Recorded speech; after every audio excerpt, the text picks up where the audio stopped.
சுஜாதாவின் சிறுகதைகள் 1,00,000 புத்தகங்கள். வாசிப்பது சந்தீப்.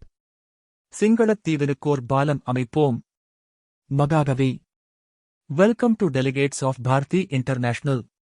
நீல வண்ணத்தில் எழுத்துக்கள் வெள்ளை துணியில் 5 நட்சத்திர ஹோட்டலின் வாயிலில் ஆடின. தலைப்பாகைக்காரரின் படம் கீழே துடித்துக் கொண்டு இருந்தது.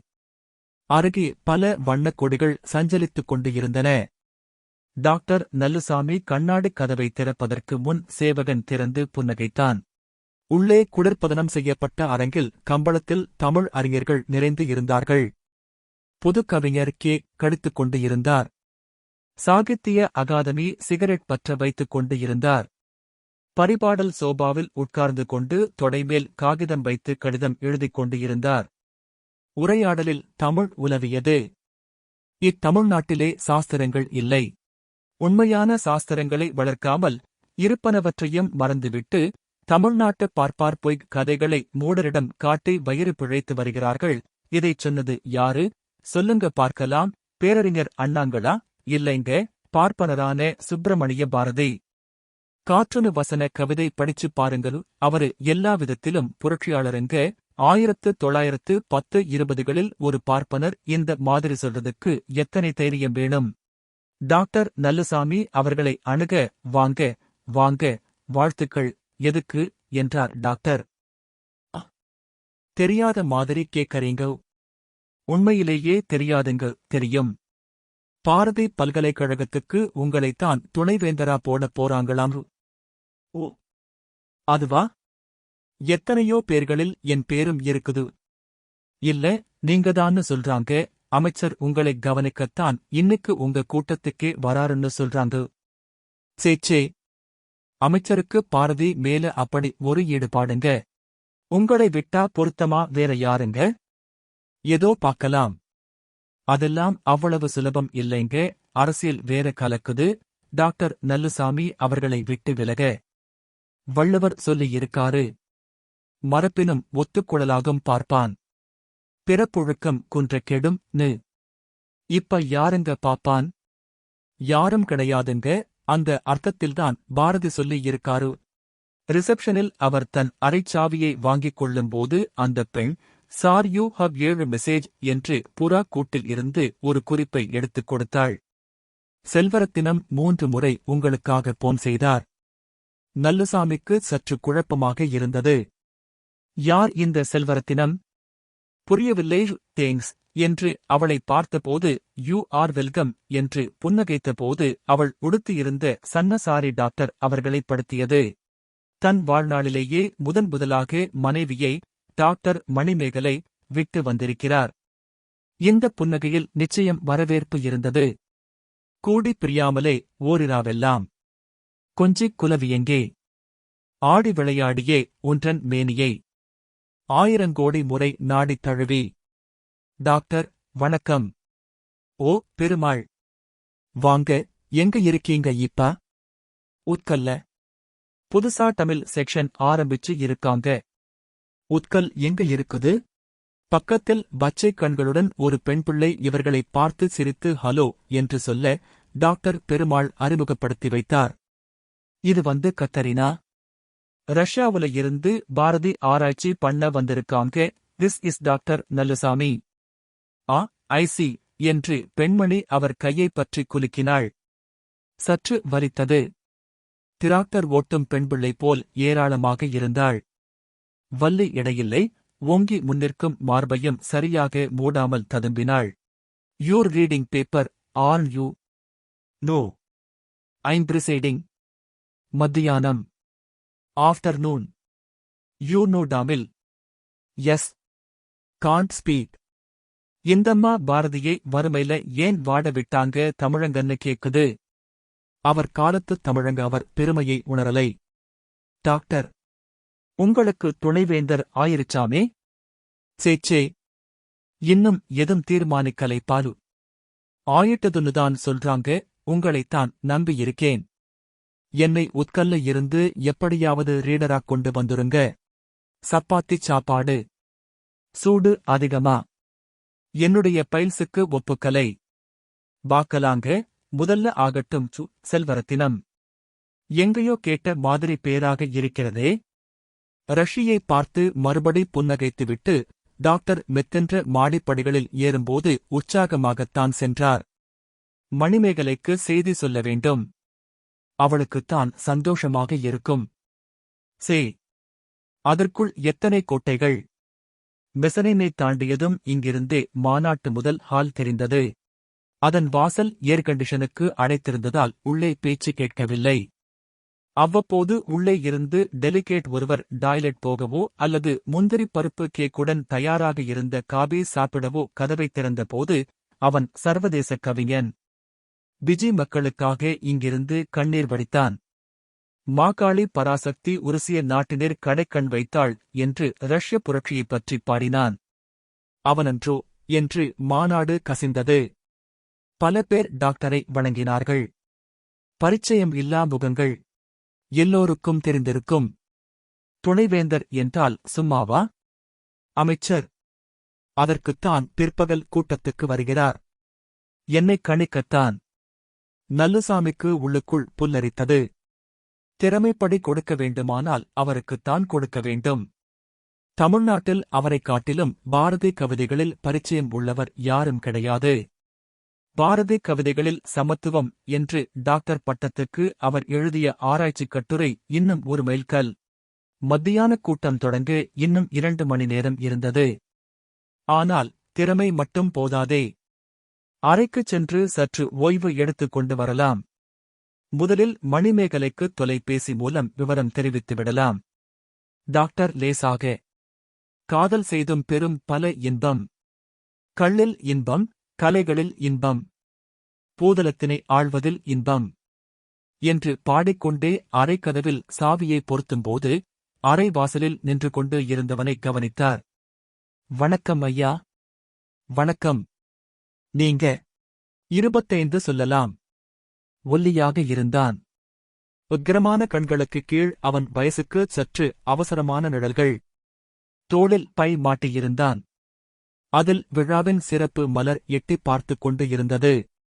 கண்டு கன காலம் என்றான். டாக்டர் அவனை தன் ஞாபக செல்களில் தேடினார். எங்கோ பார்த்திருக்கிறோம் மையமாக. வாங்க. எப்ப வந்தீங்க? இன்சாலையா? இப்போது ஞாபகம் வந்துவிட்டது. சிலோன். இவனை சிங்களத்தில் பார்த்திருக்கிறோம். நீங்கதானா செல்வரத்தினம்? ஐயாவுக்கு நினைப்பு உண்டு. யாழ்ப்பாணத்தில் சந்திச்சிருக்கும். இப்போது முழுவதும் ஞாபகம் வந்துவிட்டது. இவன் வீட்டில் யாழ்ப்பாண உலக தமிழ் மகாநாட்டின் போது டாக்டர் 2 நாள் தங்கியிருக்கிறார். எங்க வந்தீங்க? சும்மாதானாக்கம். இடைசிகம் விசாரிச்சு கொண்டு போவோமென்று வந்த நாக்கம். மனசுக்குள் மொழி பெயர்த்துக் கொள்ள வேண்டியிருந்த அவன் தமிழ் சற்று நிரடியது. இருந்தும் வாங்க. உள்ள வாங்க என்றார். அறைக்குள் ஆஷ் திரே தேடினான். டாக்டர் அவனுக்கு நாற்காலி காட்ட அதில் விழுந்தான். விழாவில் எந்த பேச்சும் உண்டு என்றான். அப்படியா? சந்தோஷம். விழாவுல கலந்துக்கறதுக்காக வந்தீங்களா சிலோன்ல இருந்து? ஆமாம். ரொம்ப பொருத்தம். சிங்களத்தீவினுக்கூர் பாலம் அமைப்போம்னு மகாகவி சொன்னதுக்கு ஏற்ப. இப்போது அவனை முழுவதும் ஞாபகம் வந்துவிட்டது. யாழ்ப்பாணம் மாநாட்டில் இவன் குடும்பமே தமிழில் ஈடுபாடு கொண்டு அவர்கள் வீட்டில் இவருக்கு விருந்து வைத்ததும், இவன் தங்கை இனிமையான குரலில் நெஞ்சில் உரமுமின்றி பாடியதும் நினைவுக்கு வந்தது. அந்த பெண் பெயர் என்ன? உட்காருங்க. ஊர்ல எல்லாரும் செளக்கியமுங்களா? ஊர்ல யாரும் இல்லைங்க. அப்படியா? அவங்களும் வந்திருக்காங்களா? உங்க தங்கச்சி வந்திருக்குதோ? தங்கச்சி இல்லைங்க என்றான். அவன் கண்களில் பளபளப்பு ஏற்பட்டது. என்ன சொல்றீங்க? எந்த தங்கச்சி? அப்பா அம்மா எல்லாரும் இறந்துட்டாங்கரு. அடப்பாவமே. எப்ப? எப்படி? ஆகஸ்ட் கலகத்துலதாங்க. ஐயையோ, எப்படி இறந்து போனாங்க? தெருவுல வெச்சு? வேண்டாங்க. விவரம் வேண்டாங்க. நான் ஒருத்தன்தான் தப்பிச்சேன். அதுவும் தற்செயலு. டாக்டர் மெளனமாக இருந்தார். எப்படி ஆறுதல் சொல்வது? அவன் சிரமப்பட்டு கண்ணீரை கட்டுப்படுத்திக் கொண்டு இருக்கும்போது எது சொன்னாலும் பிரவாகம் துவங்கிவிடும் என்று தோன்றியது. இருந்தும் ஏதோ பேச வேண்டிய அவசியத்தில், ஏதாவது சாப்பிடுறீங்களா? கோப்பி என்றான். இத்தனை நடந்திருக்குன்னு நினைக்கவே இல்லை. அதும் நமக்கு தெரிஞ்சவங்க, நாம பழகினவங்க இதுல பலியா இருக்காங்கன்னா ரத்தம் கொதிக்குது. அதைப் பத்தி இப்ப பேச வேண்டாங்க, நான் வந்தது வேற விஷயத்துக்காக. சொல்லுங்க, உங்களுக்கு எந்த விதத்துல என்ன உதவி தேவையா இருக்குது? நிகழ்ந்தது எல்லாம் தமிழ்நாட்டுல முழுவதும் தெரியாதுண்டுதான் தோணுது. யாழ்ப்பாணம் பொது நூலகத்துல இருந்து 1,00,000 தமிழ் புத்தகங்களை போலீஸ்காரங்களே எரிச்சாங்க, அது தெரியுமோ உங்களுக்கு? அப்படியா? அருமையான புத்தகங்கள். பாரதியாரே சொந்த செலவில் பதிப்பித்த ஸ்வதேச கீதங்கள் 1908 லயோ என்னவோ வெளியிட்டது. இதன் விலை 2 போட்டு இருந்தது. ஆறுமுக நாவலருடைய முதல் எடிஷன்கள் எல்லாம் இருந்தது. 1899 இல் வெளியிட்ட சிங்காரவேலு முதலியாருடைய அபிதான சிந்தாமணி முதல் பிரதி. லட்சம் புத்தகங்கள்னா எத்தனை தமிழ் வார்த்தைகள்! எண்ணிப் பாருங்க, அத்தனையும் தெருவுல எரிச்சாங்க. அடடா! அதை நான் சொல்ல விரும்புறேன். அப்புறம் நான் இந்தியாவுக்கு வந்து 15 நாளா தமிழ்நாட்டில் பார்த்த சில விஷயங்களையும் சொல்ல விரும்புறேன். எங்க சொல்ல விரும்புறீங்க? இன்றைய கூட்டத்தில்தான். இன்றைய கூட்டம் பாரதி பற்றியதாச்சே. பாரதி பெல்ஜியம் நாட்டுக்காகவும் பிஜி தீவினருக்கும் அனுதாபப்பட்ட சர்வதேச கவிஞன். ரஷ்ய புரட்சியை வாழ்த்தினவன். இன்றைக்கு இருந்திருந்தா சிங்களத் தமிழர்களுக்காக உருகியிருக்க மாட்டானா? கட்டாயம், கட்டாயம். அதைத் தாங்க சொல்லப் போறேன். அதுக்கு இந்த மேடை சரியில்லைங்களே. இந்த மேடைதான் மிகச் சரியானது. தமிழ் பயிலும் எல்லா நாட்டவர்களும் வந்திருக்காங்க. தமிழக அமைச்சர் வரார். சர்வதேச ஆராய்ச்சியாளர்கள், அனைத்திந்திய தமிழறிஞர்கள் எல்லாரும் வர்ற இந்த மேடையில எனக்கு கிடைத்த வாய்ப்பை பயன்படுத்திக்கத்தான் துக்கத்தையும் மறந்து வந்திருக்கிறேன். டாக்டர் சற்றே கவலையுடன், குறிப்பா என்ன சொல்லப் போறீங்க என்றார். சிங்களத் தமிழர்களை தமிழகம் நடத்துற விதத்தையும் பார்த்தேன். அதையும் சொல்லப் போறேன். புரியலேங்க. ஐயா, நான் வந்து 15 தினம் ஆச்சு. முதல்ல மண்டபம் டிரான்சிட் காம்புக்குப் போனேன். இலங்கையை துறந்து இங்க வந்த தமிழர்கள் என்ன செய்யறாங்க, அவங்களை எப்படி மீட் பண்ணறாங்கன்னு பாக்கிறதுக்கு. ராமேஸ்வரம் வந்து சேர்ந்து உடனே அவங்களை தமிழகம் எப்படி வரவேற்குது தெரியுமோ? டிரான்சிட்டர் வச்சிருக்கியா? ரேப் ரெக்கார்டர் கொண்டு வந்திருக்கியா? தங்க தமிழ்நாட்டுக்கு திரும்பி வந்துட்டோமிண்டு கண்ணில கனவுகளை வெச்சிக்கிட்டு வந்தவங்களுக்கு எல்லாம் 2 மணி நேரத்துல கலைஞ்சு போயிருதுங்க. அந்த காம்பை பார்த்ததும் சிறை கைதிங்க பரவாயில்லை. சன்னல் இல்லாத ஓட்டு வீடு. பிரிட்டிஷ் காலத்துல குவாரண்டைன் காம்பா இருந்ததை இன்னும் மாற்றாம வச்சிருக்காங்க. 2 ரூமுக்கு 10 பேற்றை அடைச்சு வச்சிருக்காங்க. அவங்களுக்கு ஆளுக்கு 2 வாரத்துக்கு 8 ரூபா உபகாரப் பணம். 6000 ரூபா சர்க்கார் கடன் கொடுக்குதுன்னு பேரு. எல்லாம் அப்ளிகேஷனாத்தான் இருக்குது. 6 மாதம் காத்திருந்தாலும் லஞ்சம் இல்லாம வராது. இவங்க உடைமைகளை கொண்டு வந்த அற்ப பணத்தை ஏமாற்றிப் பறிக்க 800 பேர். சிலோன் ரூபாய்க்கு 73 பைசா கொடுக்கணும். கிடைக்கிறது 45 தான். எல்லாரும் திரும்பிப் போயிரலாம். அந்த நரகமே மேல்னு சொல்றாங்க. திரும்பச் சேர்த்துக்க மாட்டாங்க. போக முடியாது. 1964 வரைக்கும் இலங்கையைத்தான் தாயகம்னு நினைச்சுக்கிட்டு இருந்தாங்க. திடீர்னு இது உன் தாயகம் இல்லை, தமிழ்நாட்டுக்கு போனு அழையாத விருந்தாளிங்களா பேப்பரை மாற்றிக் கொடுத்துட்டு கப்பலில் அனுப்பிச்சிட்டாங்க. எதுங்க இவங்க தாயகம்? அங்க பொறந்து வளர்ந்து ஆளாகி ஒரே நாளில எல்லாம் கவரப்பட்டு இங்கேயும் இல்லாம அங்கேயும் இல்லாம இவங்களை பந்தாடிக்கிட்டு இருக்காங்க. இது ஒரு சர்வதேச பிரச்சனை இல்லையா? எல்லாம் சரிதாங்க. இதை நீங்க சொல்ல வேண்டிய மேடையைப் பத்தித்தான் எனக்கு. வேற எங்கெங்க சொல்ல முடியும்? அரசியல் வாதிங்க கிட்டயா? ஏடிஎம் கேகாரங்க, இதுக்குத்தான் நாங்க தமிழகம் பூரா கதவடைப்பு செஞ்சமே கராங்க. டிஎம்கே, இதுக்குத்தான் நாங்களும் தமிழகம் பூரா கதவடைப்பு செஞ்சமேங்கறாங்க. இல்லை, இதை தமிழ் பத்திரிகைகளில் ஒரு கட்டுரை மாதிரி எழுதலாமே நீங்க. சொல்றீங்க. எல்லா பத்திரிகையையும் போய் பார்த்தேன். விகடன்ல சொன்னாங்க, நாங்க அட்டை படமே கண்ணீர் துளியா ஒரு இஷ்யூல போட்டாச்சேன்னாங்க. குமுதம் ஆளுங்களை சந்திக்கவே முடியலை. குங்குமத்துல கேட்டா விகடன்ல வந்துருச்சேன்னாங்க. ராணியில இதை பத்தித்தான் கட்டுரை தொடர்ல நாங்களே எழுதிட்டு இருக்கமேன்னாங்க. நீங்க என்ன எழுதுறதா சொன்னீங்க? அந்த புத்தகங்களை எரிச்சதை பற்றித்தாங்க. 1,00,000 புத்தகங்க. அத்தனை வார்த்தைகளும் எரிஞ்சு போய் ராத்திரி பூரா வெளிச்சமா இருந்ததை. ஒருத்தர் மட்டும் சொன்னாரு எழுதுங்கன்னு. ஆனா அப்படியே உங்க தங்கச்சி ரேப்பையும் எழுதுங்க. அவங்க கலர் டிரான்ஸ்பரன்சி இருந்தா கொடுங்க, அட்டையில போடுவோம். கொஞ்சம் ஹியூமன் இன்ட்ரெஸ்ட் இருக்கும்னாருங்க. அவர் பேர் சொல்ல விரும்பலை. எனக்கு என் சொந்த சோகத்தை எழுத விருப்பம் இல்லை. அவளை என் கண் எதிரிலேயே துகிலுரிச்சாங்க. முதல்ல பக்கத்து வீட்ல சிங்கள குடும்பத்தில் தாங்க அடைக்கலம் கொடுத்தாங்க. நாள் பூரா கக்கூஸ்ல ஒளிஞ்சிக்கிட்டு இருந்தது. அவங்க உயிருக்கே ஆபத்து வந்துரும் போல நிலையில பின்பக்கமா ஓடிப் போயிருச்சுங்க. சந்துல வெச்சு பிடிச்சு தெருவுல, நடுத்தெருவுல, என் கண் முன்னாலேயே அவன் இப்போது உணர்ச்சிகளைக் கட்டுப்படுத்த முடியாமல் அழுதான். ரொம்ப பரிதாபங்கள். கொஞ்ச நேரம் அழுதுவிட்டு, எனக்கு இதைச் சொல்லி அனுதாபம் தேடிக்க விருப்பம் இல்லைங்க. இந்த மாதிரி வன்முறைங்க உங்க ஊர்லயும் நிறைய நடக்குது. இங்கேயும் ரேப்புக்குப் பஞ்சம் இல்லை. ஆனா அந்த புத்தகங்களை எரிச்சது, அது என்னவோ ஒரு சரித்திர சம்பவமாத்தான் எனக்குத் தெரியுது. அந்த நெருப்புல இருந்து வெறுப்பு நிச்சயம் சர்வதேச கவனத்துக்கு கொண்டு வரவேண்டியதுங்க. சட்டையில் முழங்கை பகுதியில் தன் முகத்தை சரியாக துடைத்துக் கொண்டு, எனக்கு ஒரு நாட்டு குடிமகன் கிறது யாருங்கிறதைப் பற்றி ஆதாரமா சந்தேகங்கள் வருதுங்க. சிங்களவர்கள் தமிழர்கள் 2 பேரும் இந்தியாவுல இருந்து வந்தவங்க.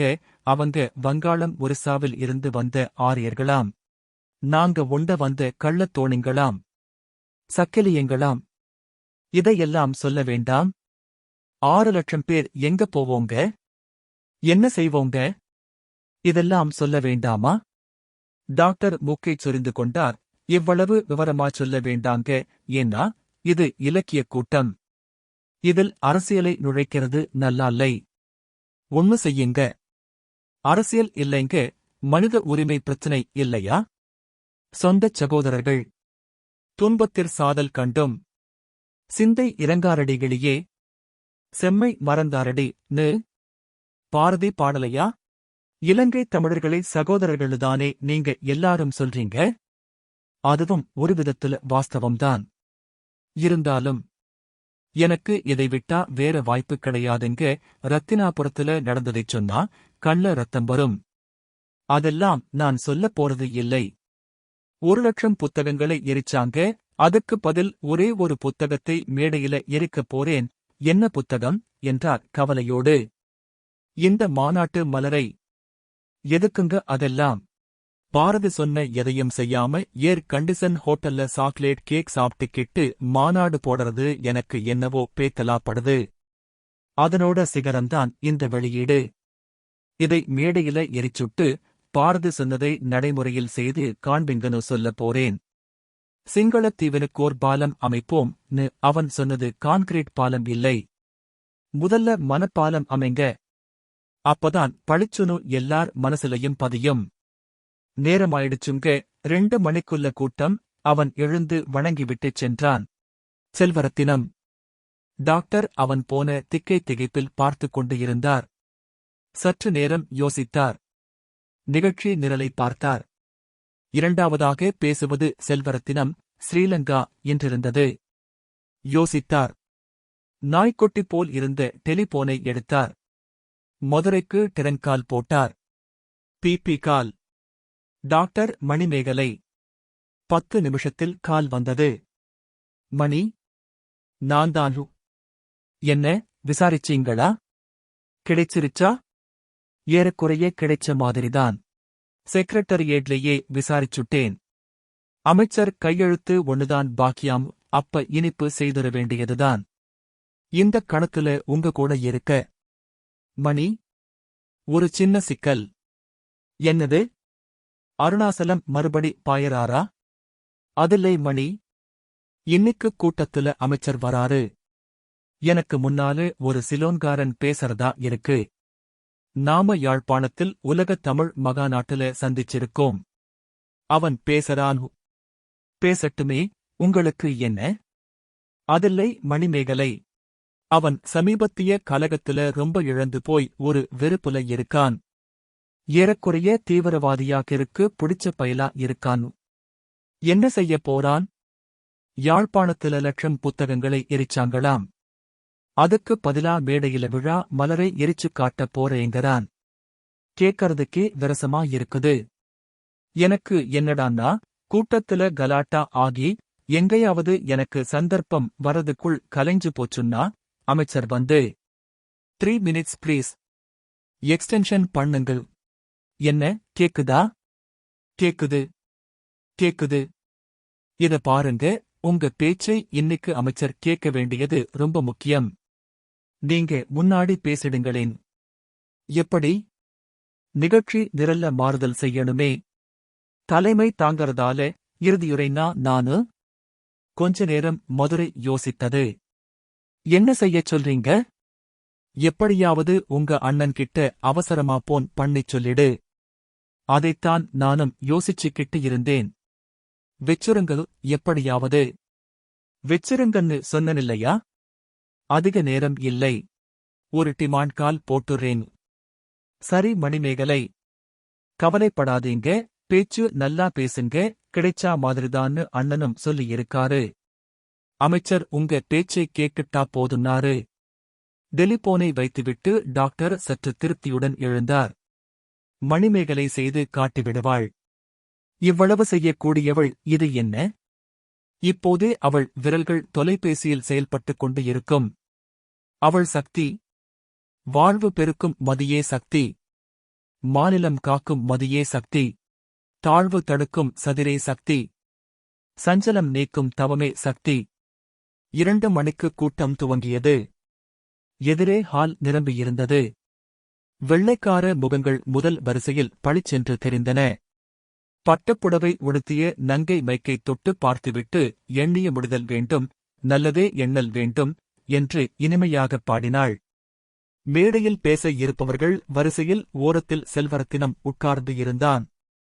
டாக்டரை பார்த்து புத்தகத்தை உயர்த்திக் காட்டினான். கவலையாக இருந்தது. என்ன? ஒன்றுமே செய்ய முடியவில்லையா? இரு பார்க்கலாம். அமைச்சர் இன்னும் வரவில்லை. எல்லோரும் வாயிலையே பார்த்துக் கொண்டு இருக்க, வரவேற்புரைஞர், தலைவர் அவர்களே, உலகெங்கிலும் இருந்து வந்திருக்கும் தங்கத் தமிழர்களே என்று துவங்க, சலசலப்பு தொடர, அமைச்சர் அங்கும் இங்கும் வணங்கிக் கொண்டு நடுவில் நடந்து வந்தார். டாக்டரை பார்த்து புன்னகைத்துவிட்டு தன் இருக்கையில் உட்கார்ந்து கொண்டு, உடனே தன் முழுக்கை சட்டையை உருவி கடிகாரம் பார்த்தார். டாக்டர் அருகில்தான் உட்கார்ந்திருந்தார். இப்போது கேட்கலாமா? இது சந்தர்ப்பமா? இல்லை இல்லை. அவர் கேட்கும் வரை காத்திருப்போம். பின்னால் பார்த்தார். இன்னும் இருந்தான். கவலை சற்று அதிகமாகியது. முதற்கண் பிஜி தீவில் இருந்து வந்திருக்கும் ஜார்ஜ் மார்த்தாண்டம் அவர்கள் பேசுவார் என்று அறிவித்துவிட்டு உட்கார்ந்தார். Respected and honourable minister and fellow delegates. Jum a that generation Tamilian and I'm sorry Jum not able to speak in Tamil. But the great Subramanya Bharati. Doctor தன்னை அறியாமல் பின்னால் பார்க்க. போலீஸ் இன்ஸ்பெக்டர் ஒரு காகிதத்தை பின் வரிசை ஓரத்தில் இருந்தவரிடம் காட்டி ஏதோ கேட்க, அவர் செல்வரத்தினத்தைக் காட்ட, இன்ஸ்பெக்டர் செல்வரத்தினத்தின் பின் நழுவி வந்து தாழ்ந்த குரலில் ஏதோ சொல்ல, செல்வரத்தினம் கலவரத்துடன் உடனே எழுந்து அவருடன் செல்வதை பார்த்தார். பெரிதாக மூச்சு விட்டுக் கொண்டார். மணிமேகலைதான். 1 மணி நேரத்தில் சாதித்துவிட்டாள். அவருக்குள் புன்னகை ஒன்று மலர்ந்தது. அடுத்து பேசவிருந்த ஸ்ரீலங்காவைச் சேர்ந்த திரு செல்வரத்தினம் அவர்களை மேடையில் காணாததால், சோவியத் நாட்டைச் சேர்ந்த கத்தரீனா ஐவனோவாவை அழைக்கிறேன். தினமணி நாளிதழில் மறுதினம் செய்தி வந்திருந்தது. டாக்டர் நல்லுசாமி தன் தலைமை உரையின் போது, சிங்களத் தீவினுக்கோர் பாலம் அமைப்போம் என்று பாரதி சொன்னது கான்கிரீட் பாலத்தை அல்ல, மனப்பாலத்தை என்றார். அமைச்சர் தன் உரையில் உள்ள புதிதாக துவக்கப் போகும் பாரதி பல்கலைக்கழகத்துக்கு டாக்டர் நல்லுசாமி துணைவேந்தராக தேர்ந்தெடுக்கப்பட்டு இருக்கிற செய்தியை அறிவித்தார். செல்வரத்தினத்தின் விசா ரத்து செய்யப்பட்டு 24 மணி நேரத்துக்குள் தாய்நாடு திரும்பிச் செல்லும்படி கட்டளையிடப்பட்ட செய்தி நாளிதழ்கள் திலும் வரவில்லை. இந்த வாசிப்பை கேட்டதற்கு நன்றி.